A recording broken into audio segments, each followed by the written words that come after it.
Hey, hey, Cairo Mafia, and there he is in Italy. You got the drapes closed, otherwise you'd see the olive farm and the fruit trees and the basil and the oregano and the tomatoes. Do you garden? Pomodoro, Fred, Pama frickin' Doro. How you doing? Hey, Yeah, hey. hey, hey, hey. Do you guard the tomatoes at night from rodents Yeah. and stuff? No, we're good. We're good. Luigi keeps an eye on them. Yeah, he does. Here they got Cingale. Cingale are the wild boar. Oh They're my God. freaking nasty, man. I'm telling you, like 800 pounds. They're mooses. They're scary. They're dangerous. They have big old They'll tusks. kill you.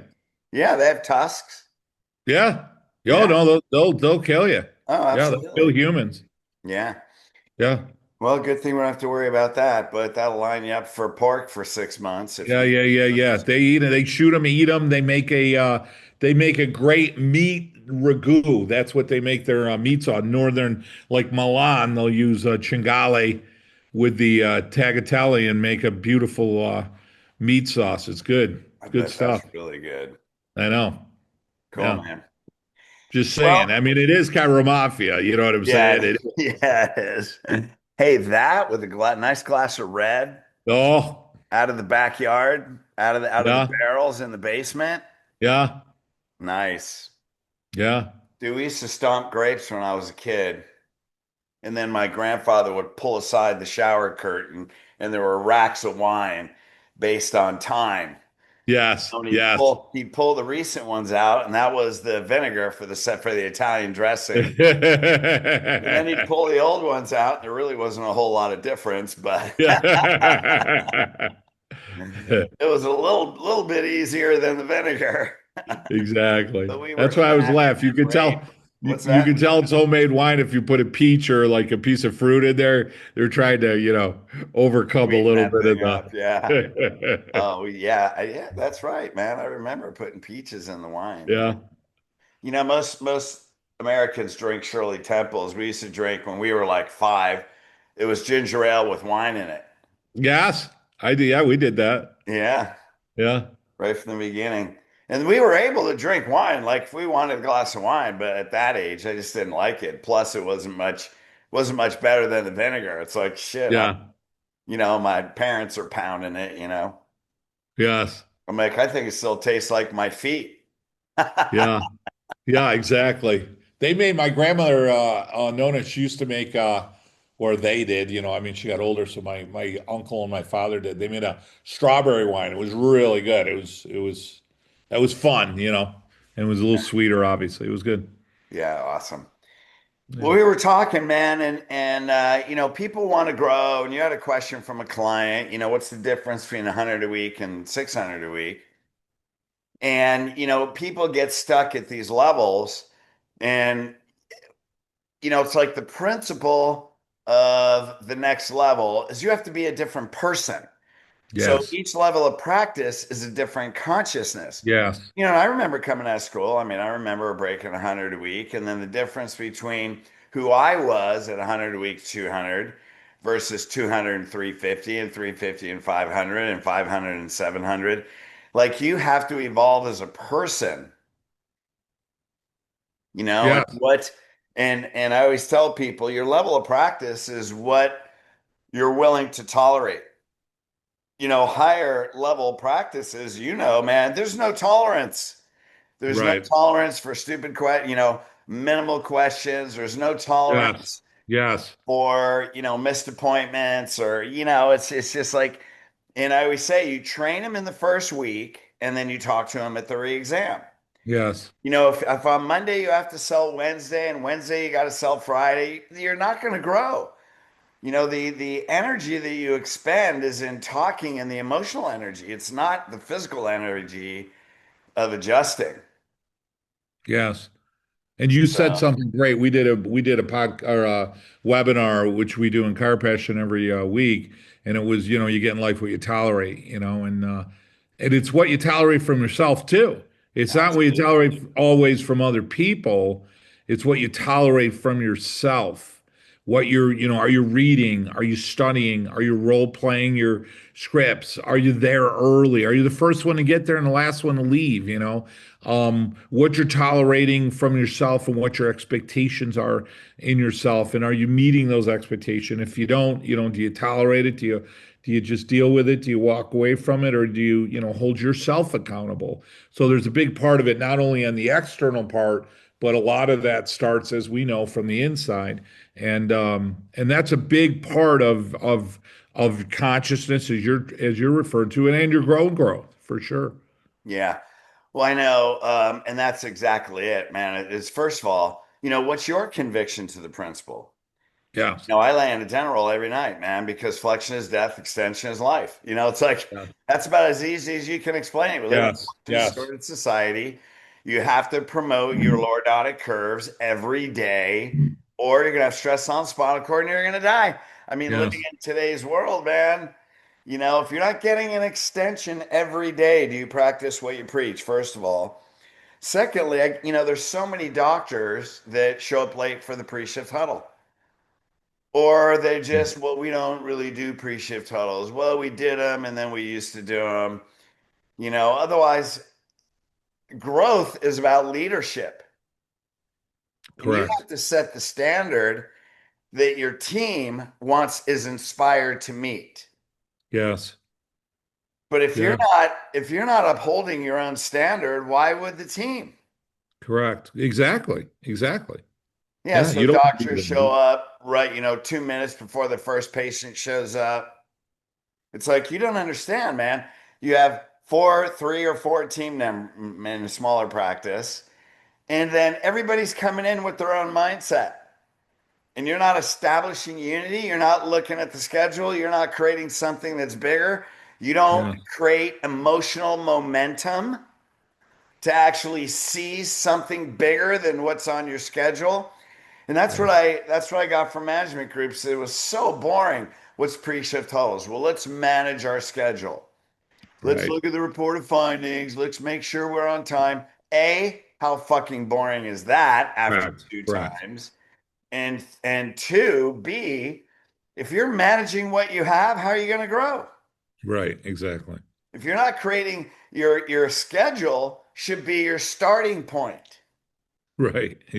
And you should set Exactly. a vision for something that's greater than what That you might have be God. scheduled. Exactly. And then you have action steps that you're doing as a team in that shift to create something greater that's in your schedule. That's called growth. Exactly. Yeah. I mean, we Right. have we have what we call an intention sheet, and then we have all these action steps. So it's like, Right. well, how many new patients? What's our goal? Well, 8. Well, it's Tuesday afternoon. How many have we had? 1. Well, we better start moving, man. Like, what's an action step? Well, let's look at all the Right. parents that aren't coming in with their kids. How many people? It's always family first, Exactly right. right? Who's coming in without their wife? Well, I've talked to them 18 times. Well, then you figured out 18 things that didn't work. Right. So Exactly. what's 19? And you're the king of that, man. What question are you going to ask him? Let me ask you Right. a Well, question. we talked about this a while ago, maybe last year, and you were like, Joe, you want to double your practice and get every single person to come bring one person, right? So Right? if you That was see like 100 a 3 weeks week ago. or 100 a day, ask every person, so some people say no, but somebody might bring two people in, somebody might bring three in. So you don't necessarily need every person that you're going to ask every person. So you want to double your practice? Ask every single person in your practice to refer somebody into your practice. And start with family. Right. It's not that hard. Now, what would happen? Well, you know what? We only got 4 out of 10 to bring somebody. Well, you just grew 40% in 2 weeks. Right. Right. You know, it's like everybody's walking along the golden brick road, staring at the sky, complaining, but there's no gold as they're tripping over the gold bricks Yes. on the road they're walking on. Yes. You Yeah. know, Successful every people see level of opportunity. practice, But what's that? no, go ahead. Go ahead. I didn't mean I to was gonna talk over say you. every level of practice you want to attain is already right in front of you. Correct. Correct. Yes. Yeah. Successful people see opportunity when they say failure and challenge, I don't even want to call it a failure. Any challenge, a successful person sees opportunity. A person that's not successful sees fear, sees insecurity.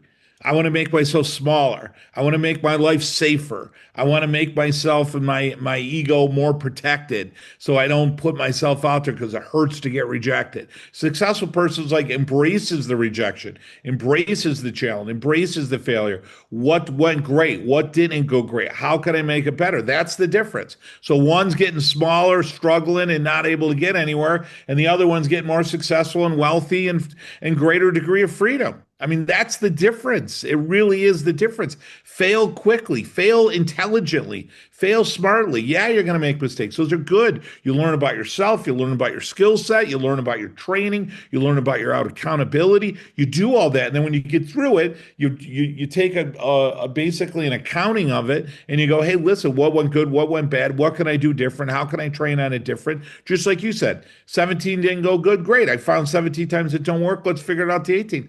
That, in a sense, at least from a skill set and perspective standpoint and perceptive, that's the difference. You Oh, got to overcome it. absolutely.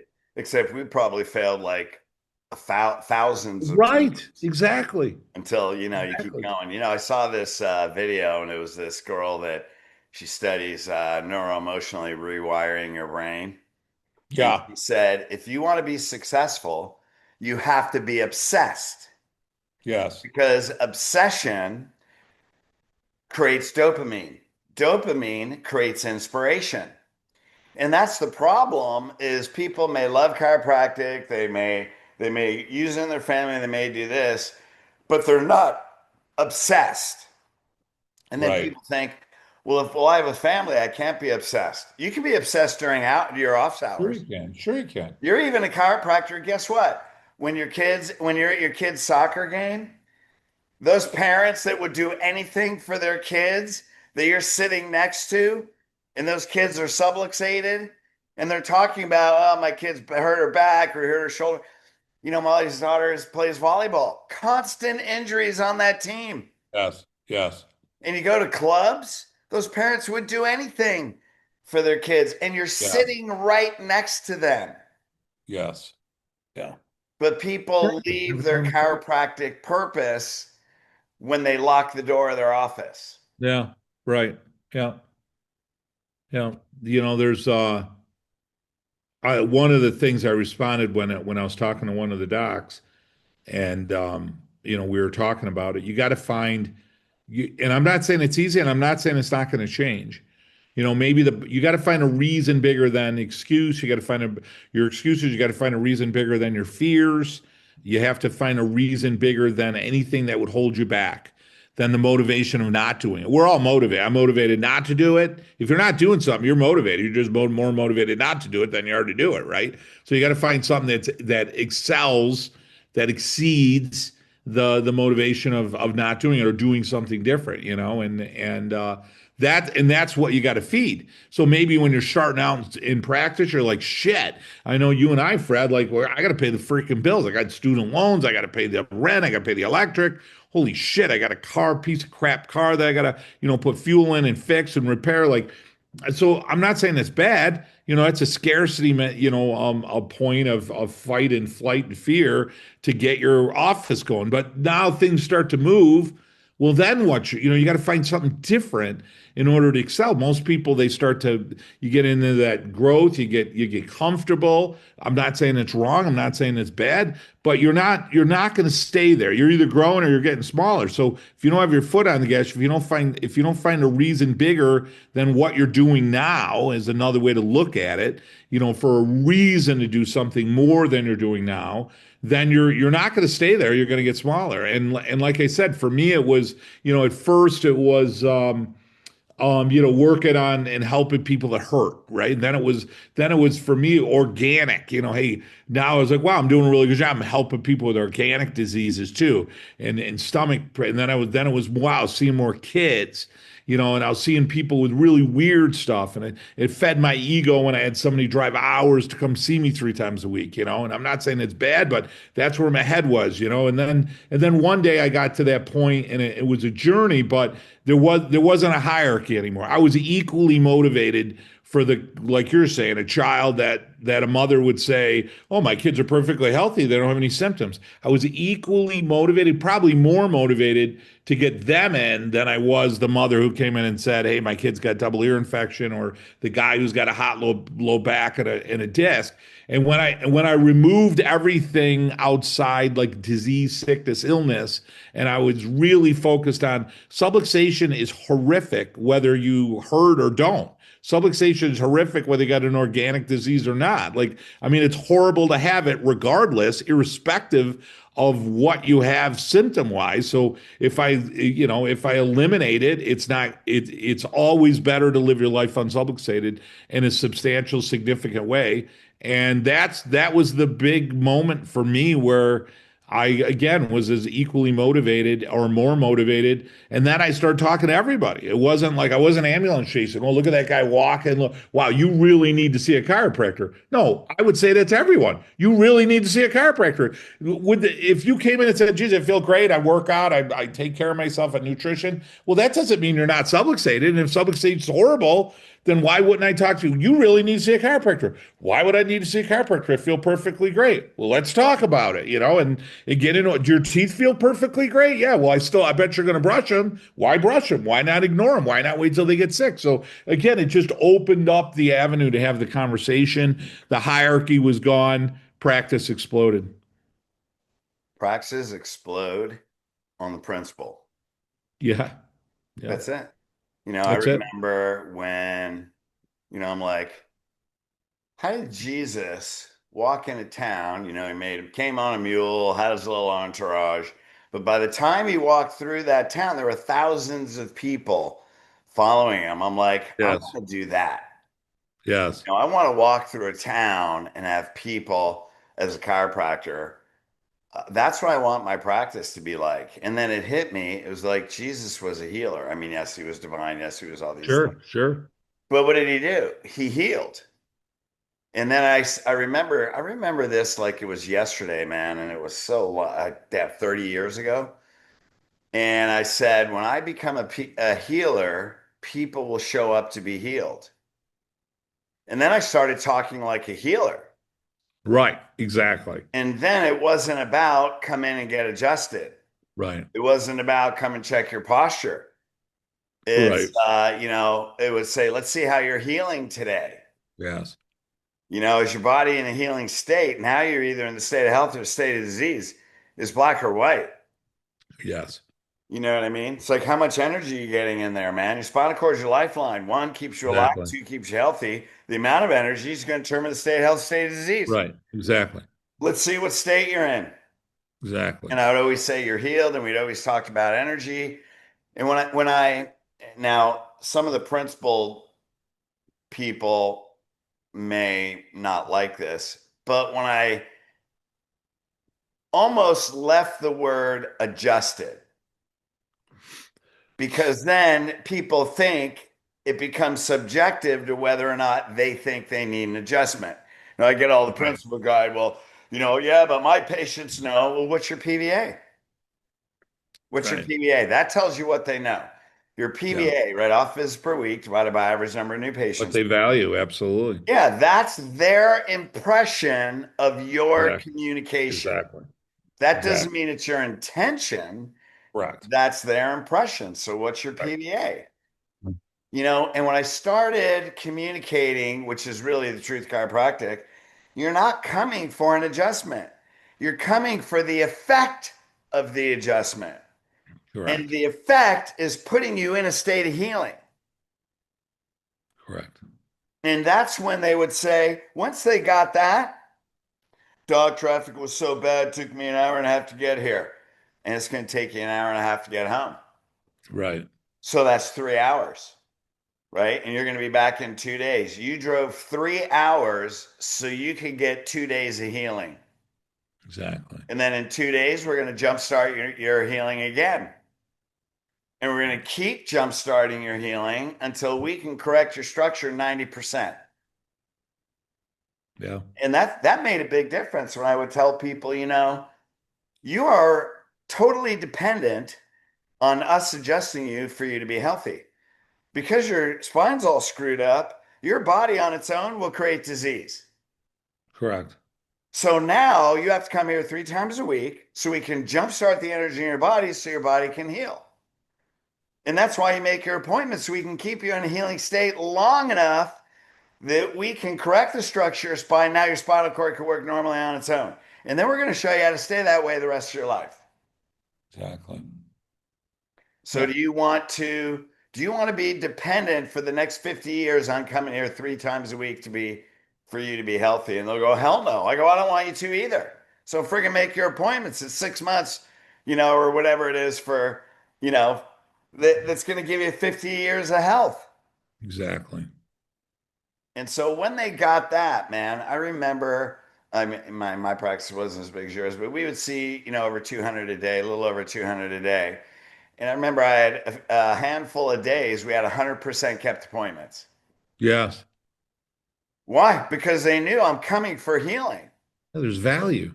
Yeah, and the problem is if people looking at adjustments subjectively, there's no consequence if they miss Correct. because you're Exactly. selling them a program. That's Exactly. why they quit.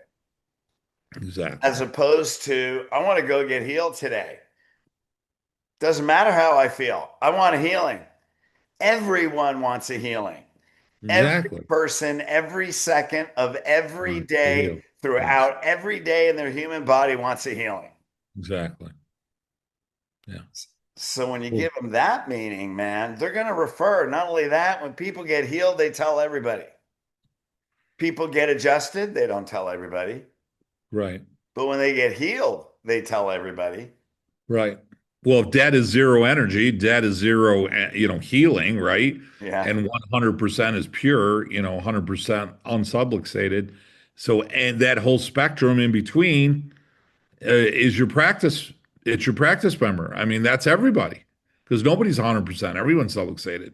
Oh, So yeah. the bottom line is even if you're down by 1%, most people are down significantly and substantially less than that. That's what I tell people. If debt is no healing and no energy, right? And you're subluxated and 100% is perfect and you're subluxated, where are you on the spectrum? Where are you in that line? And if it's anything less than 100, do you need care? Is your body healing? Is it getting sick? Is it getting diseased? Are you moving closer to death? Of course you are. So, remove that interference. What's going to happen? My body's going to function. I got better energy. I'm going to heal better. I mean, people get that, whether you're using a light bulb, you can use that as a dimmer. That's always a really great one, whether you're putting pressure on their hand, their wrist, rubber band that Sid Williams would use. I mean, there's different analogies. Grab the one that really sets well with you. You can use wires. We use wires in the office. We use a light bulb and a dimmer switch was what we tended to use the most. And people get that. They get that analogy. They don't have to come in and start quoting anterior longitudinal ligament and nerve propagation. You're not trying to make them chiropractors. You're just trying to connect them. I always say, and Fred, you and I already know this and we're in alignment on it, but everybody gets chiropractic. They just don't know it as chiropractic, right? So you Yeah. just reveal it. You reveal it to them that, hey, look, what you know is chiropractic, but you don't know it as chiropractic. And then, spine's crooked. What happens to the body's ability to heal or function or regulate? It's less. You straighter's better using simple analogies, whether it's a light bulb, a wire, and then where do you want to be? I want to be here. Great. So let's get you there. And then one of my phraseologies is let's get you to the most important part of your care. And that's keeping you well, right? Keeping you healthy. I mean, what's the most important part of your care? Do you want to be a dentist drill or a toothbrush? Which one had more profound effect on the health of the human body? A dentist drill's needed, but it's needed a lot less or not at all if I'm brushing. So even though it might be more glamour and glitz to be a crisis care doctor, In the end, the best is to be the brush that prevents anyone from getting sick in the first place. So I want to be the toothbrush and the floss on the vertebrae and the nervous system to allow the body to heal and regulate the way it's supposed to. So using that analogy all day long helps lead them to that understanding. And then again, they never get it, so you got to keep talking about it. So Yeah, dude, that was awesome. The drill or the toothbrush. There's Joe the Joe toothbrush. Borio classic. It doesn't get any more classic than that. Like that's like I don't know what is it, man? An old Packard. What's an old like the old Pontiac. I remember Yeah, when I was a kid, I was born in the early 60s, right? Hey, I remember seeing JFK get the back of his head blown off on black and yeah, white TV on the news. My mom was crying.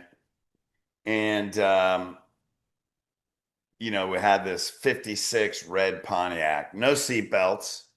none. Yeah, Like the back seat was as big as your couch in your living room, yeah, and all the kids are wrestling in the back seat, and yeah, mom and dad are fucking swinging their hand over the back trying to smack the shit out of you, and you're trying to exactly. dodge it. Ralph Nader's the only reason we had seatbelts. Yeah. Yeah, I know. Actually, we were back there eating our sandwiches. We used to Exactly. go to the beach, man, and we'd pack these coolers. And then, our next car was this big old wood paneled station wagon. So we'd pack there was only me, my two sisters, and my parents, two full coolers of food with eggplant, parmesan, blah, blah, blah. And we'd sit there, and it was like 45-minute drive to the beach. And all of a sudden, we're like, yeah, so what'd you pack for lunch? Blah, blah. 10 minutes into the drive, man, we're busting in the coolers, Yeah, eating yeah, yeah, eating the exactly. sandwiches on the way to the beach. We didn't even make it to the beach. We're eating all the food, passing it up and down. It's like that. You ever see the Green Book with Oh yeah, yeah, Viggo Mortensen? yeah, And he's eating those yeah, big sandwiches while he's driving. Oh, that was my yes. family all the time. That's funny. Yeah, it's hilarious. Yeah, So, I eat the popcorn before the movie starts. So I yeah, understand. yeah, of course. I have to go get another bucket. Yeah, Shit. of course you do. Damn it. But now you have the paninis and stuff delivered to your seat. Yeah, yeah, yeah, There's exactly. some extra meat and some extra sauce so I can dip it in the sauce. Exactly. Give me some extra Extra. marinara. That's why I went and had pizza last night at Tony's over here, local, and that's what I'm like, hey, como se dice, which means how do you say? How do you say extra? Because I'll Yeah, usually say pew. Pew means more, yeah, but so sometimes they get that, sometimes they don't. So she says extra. yeah. Nice, awesome. Okay, perfect. Yeah, extra Extra vino, salsiche. extra sauce. Extra salsiche. Yeah, It yeah, that's cool. was good. It's See, good that's pizza. why you had a big practice, man. Everything is extra. Extra. Yeah. Everything is more. And I tell people getting back to this, and then, we can make this short. I say if there's two words that when these two words are the only thing that matter in your team, you can grow to any level that you want. And those two Yeah. words are more people. Right. That's it, more people. Are Yeah. you absolutely busted at the seams? Yes. Yeah. And if you're not, then there's people that are sick every day. I remember two things I would say how many people do you think are within a 1 mile radius, 1 mile 360-degree radius? How many Yeah. people? I don't know, 10,000, or 2 miles. Think about that. How many of those people are on drugs? How many of those people have health conditions that if they knew what we did, they would Right. race here and bring their 100%. family? 100%. Okay, how do we get to them? Right. What's the first avenue that you get to them? Through your patients. Yes. So Yeah. that's where you create a messenger, not a patient. You create Right. a leader, not a Yes. patient. You made a statement, Yes. said, look, we're not creating chiropractors. No, we're creating people that think like chiropractors Yes. Yes. and they have purpose. Yes. We always call them soldiers. We got to create soldiers. Yeah. People willing to take a bullet. Yeah. I mean, if you're not creating a soldier, and that's the problem. If you're creating a patient, then you're just trying to close a patient. Why? Correct. because your purpose is probably to build a practice. Right. That's hard. Yeah. It's Like hard. if you want to change healthcare, if you want everybody that interacts with you and everybody you see to be under chiropractic care, like how many times do you know the receptionist at the gym? So there's people that you're interacting with on a daily basis that All aren't day. chiropractic care. Does that bother you? Yeah. Yeah. Right? Yeah. There's people that are serving you multiple times a week, multiple times a month. Are they under Right. chiropractic care? They don't know you're a chiropractor. I mean, that's the other part. I Like, don't even how know do you're a you not know chiropractor. you're a chiropractor? Yeah, step one. Right. Like that, there was a moment I had that I did for myself, and I went around and so I tell our docs that I mentor this, go around your office. I went around my office. I have a big sign, Boreal Chiropractic. I have a big spine, like massive. I bought one of those super spines, bought two of them, stacked them on top of each other. I got a big spine out there. I got a big sign out there. I got a massive office, huge. And I went around and I asked people in my area, 100 yards from my office, 200 yards from my office, half a mile from my office. Do you know Dr. Joe Boria? 99.9% was zero. None. So they didn't know. So I'm over there thinking I'm on, at the time the internet was just getting started. I got the big ad in the yellow page. I'm doing flyers and inserts in the newspaper. My dad had a restaurant with my mom that was really popular. So I'm thinking everybody must know me. Look how busy my office is. Nobody knew me. No one even knew who I was. So it actually gave me so much. At first I was kind of shocked, but it gave me so much motivation. I was like, wow, no one knows who I am. Like, oh, none of these people know who I am. This is great. It wasn't like all these people knew and they chose not to come. They didn't even know who I was. They didn't even know I existed. Well, So it was that's the like I got to funny do thing dinner because, talks and outside talks and screenings. They needed to do more. well, even if they said, well, is that the guy that owns Barrio's restaurant? Like they didn't even mention the restaurant. Right, You guys right, did 600 meals a night. right, right. Yeah, yeah. Crazy, isn't it? It is. It is great. There's a great movie that I often talk about. There's so many scenes. There's two movies that I reference. One is Cinderella Man, and it was uh, Crowe Yeah, was Russell there. Crowe. Russell Crowe, the actor, he played a guy by the name of James Braddock, and he ended up becoming a heavyweight champion of the world. He worked the dock during the Depression, and he had lost his job, so he had to go on public assistance. And at this period of time, he was boxing before he took time off because he hurt his hand in the ring.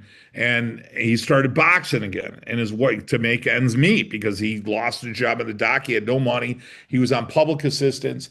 And the fight up until the championship fight, he got hit by a guy, I believe it was Tony Galata, but it was a very famous fighter, hit him, knocked him down, got on his knee and his hand. And James Braddock wrote the book that the movie was based on, Cinderella Man. And in the book, he says he had flashes of his family struggling. So he got up, he ends up winning the fight, which earned him the right to fight for the heavyweight championship. And in the interview, they said, "Hey, Jim, you got up from an unbelievable punch. Like, how the hell did you do it? Like, what got you off the canvas?" He said, "Milk and food for my family." And it's such a great moment because I talk about finding something bigger than yourself. It's Yeah. so powerful, that little moment. Like what gets you, we all get tired, we all get burnt out, we all can, the We all get monotony of life sometimes. discouraged, All of it, everyone. If you think somebody angry, at our frustrated. level, right, we all get it. But what got him off the canvas to then go on and fight Max Baer and win that, who was unbeatable. And he ends up beating Max Baer. He's smaller, shorter, slower, and he ends up beating Max Baer, wins the heavyweight champion of the world, hence Cinderella Man, the movie. And that's it. Like find something that get you off the canvas. When you get hit so freaking hard, your teeth rattle, your spine just crumbles and rattles, you're on the ground, and no other person would ever get up. What would get you up off the canvas? That's what you anchor yourself to. And when you anchor yourself to that, nothing can stop you. Now, it may change in your career. But whatever that is, whenever it changes, that's what to Find focus it. on. That's what to get yourself up. Yeah. Awesome. Well, the thing that gets me up, man, Psalm 139:16. You saw my days before we were formed. We're spiritual being. We came into this time. We're supposed to change healthcare. Yeah. And that's it. So anyway, cool, man. Got to rock and roll. Get on some coaching calls. Love you, Light brother. them up, Freddie. Light them up. Yeah, I'm What do gonna you got? You got an be event coming up? Anything some- soon? well, yeah, 2 weeks. We got the day one, day two boot camp, man. We're gonna show it's in Atlanta, June 6th through the 8th. Go to elitecoachingllc.com, schedule a generational breakthrough call, Beautiful. generational legacy, and we're gonna show how to get 100% every new patient minimally to agree that chiropractic is healthcare for them and their family for the rest of their life. I love it. Love it. Yeah, so That's it's fantastic. We're going to be in Italy. We're here June 14th. We've got a private exclusive event. We only got a room for, I think, 12 docs on Teams. We're going to be at my villa in Italy. It's a 1 day intensive over the Adriatic. It's going to be unbelievable. Then we go eat at a castle at night. It's awesome. So it's something you're interested in, especially international docs. Easy to get here. We're in Puglia, Italy, just north of Bari, above the heel, pretty much 2 hours away, anywhere from anywhere in Europe. Join me and change your life, change your practice for sure. right on. All right, love you, bro. We'll see you guys soon. Share, Love you too, subscribe. Fred. Talk to you in a couple of weeks. All right, peace. Take care.